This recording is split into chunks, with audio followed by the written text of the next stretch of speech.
ดีครับผมโดนนะครับชะโดครับชะโดโดนนะครับชะโดครับไซส์ไม่ใหญ่เท่าไหร่ครับสัก2 โล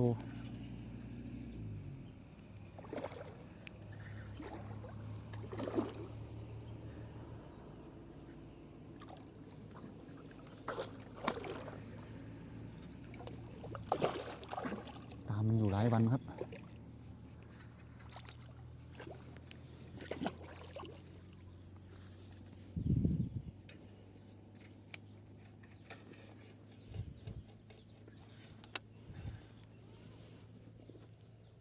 เดี๋ยวขึ้นไปครับผม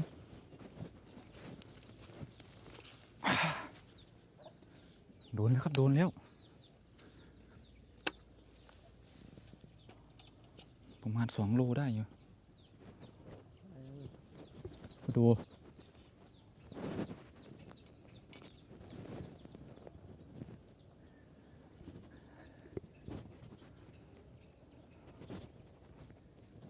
นี่ครับ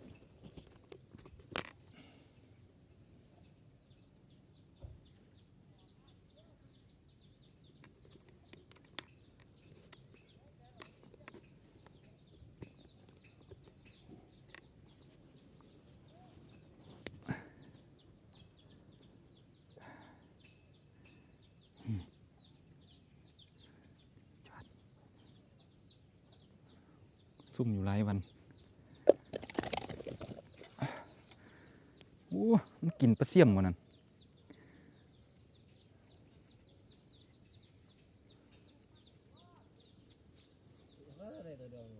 ห้องกงแม่บ้างหัน